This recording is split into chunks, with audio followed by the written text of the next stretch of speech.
Assalamualaikum warahmatullahi wabarakatuh. Perkenalkan, saya Dina Febriana dari kelas 10 Perbankan 3. Di sini saya akan menjelaskan mapel IPAS, yaitu kerjasama antar negara.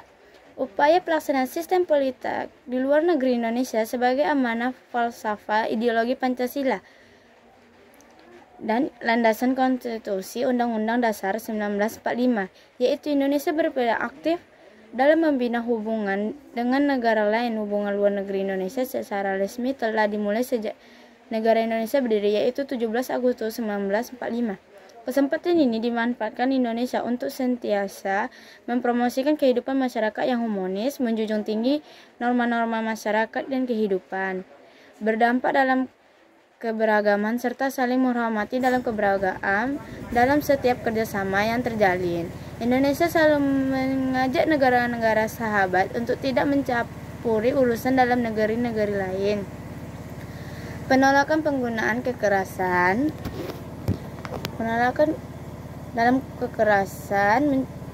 serta mengedepankan konstitusi penggunaan dan konsensus dalam setiap proses pengambilan keputusan.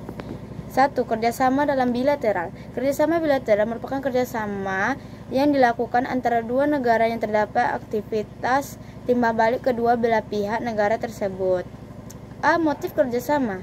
1. Menjaga kepentingan nasional. Sebagai contoh, saat Indonesia mengalami gagal panen dan kelangkaan pangan sehingga kebutuhan pokok masyarakat tidak tercukupi. Dengan adanya kerjasama bilateral antar negara, Indonesia dapat melakukan impor bahan tersebut dari negara-negara yang mengalami surplus. 2. Menjaga perdamaian. Kerjasama bilateral merupakan salah satu cara untuk menjaga perdamaian karena satu negara tidak mungkin berperang dengan negara sahabat. Oleh sebab itu, 3. Kerjasama ekonomi. Kerjasama akan mendatangkan manfaat secara ekonomi melalui perdagangan ekspor dan impor dan memanfaatkan ekonomi lainnya. Contohnya donasi bagi negara miskin, pinjaman lunak, dan hibah. B. Negara yang melakukan kerjasama dengan Indonesia. Beberapa negara yang telah menjamin kerjasama bilateral dengan Indonesia, negara tersebut dapat Anda lihat dengan memindai kode QR di samping. C. Bidang kerjasama bilateral, yaitu 1. Kerjasama bidang hukum, 2. Kerjasama bidang ekonomi, 3. Kerjasama bidang pendidikan dan sosial budaya, 4. Kerjasama bidang pertahanan. 2. Kerjasama regional.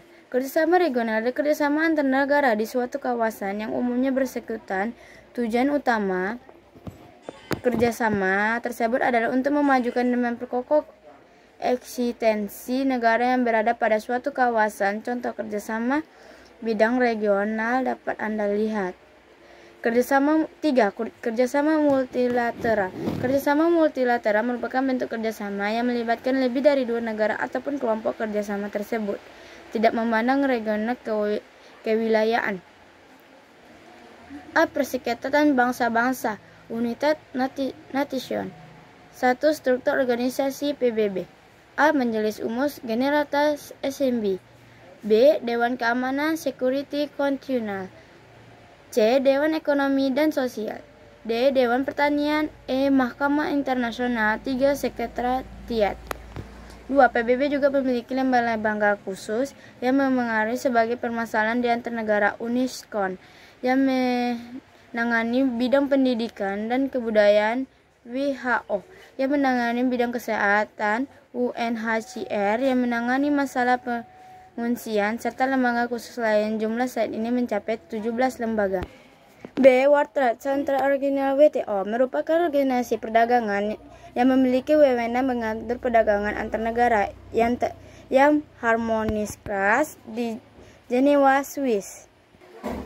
C. International Monetary Fund IMF. IMF merupakan lembaga yang menjadi bagian dari sistem PBB. D. Organisasi of Islamic Cooperation OKA. OKA Organisasi Kerja Islam. Berdirinya OKI bermula saat terjadinya peristiwa pembongkaran Masjid Al-Aqsa pada tahun 1969. Pada tanggal 25 September ditandatangani piagam pendirian OKI Demokrat. Sekretariat OKI dipimpin oleh seseorang jenderal. Contoh kerjasama di regional Indonesia yaitu 1. Association of Southeast Asian Nation (ASEAN). Tujuan didirinya ASEAN yaitu 1. Mempercepat pertumbuhan ekonomi serta kemajuan sosial budaya untuk memperkuat komunitas Asia negara yang damai dan sejahtera. 2. Mengupayakan perdamaian dan stabilitas regional dengan menghormati keadilan dan supremasi hukum di antaranya negara anggota dan patuh pada prinsip piagam PBB. 3. Mengupayakan kerjasama aktif dan bantuan timbal balik untuk kepentingan bersama. 4. Saling memberikan bantuan dalam pelatihan dan fasilitas penelitian bidang pendidikan, sosial budaya, teknik, dan administratif. 5. Bekerja sama secara lebih efektif dalam memanfaatkan perekonomian dan industri, perluasan perdagangan, fasilitas transportasi, komunikasi, dan peningkatan standar hidup masyarakat. 6. Mempromosikan penukaran pelajaran Asia Tenggara. 7. Memelihara kerjasama yang erat dan saling menguntungkan dengan organisasi internasional. Contoh anggota ASEAN yaitu yang pertama Indonesia, Malaysia, Singapura, Thailand, Filipina, Brunei Darussalam, Vietnam, Laos, Myanmar, Kamboja, dan lain-lain. 2. Asia Pacific Economic Cooperation (APEC).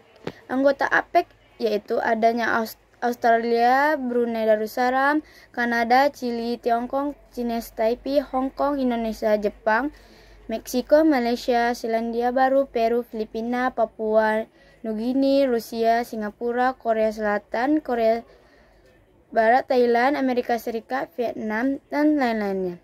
Tujuan APEC: A. Memfasilitasi perdagangan dan investasi yang bebas dan terbuka. B. Menjalin kerjasama ekonomi dan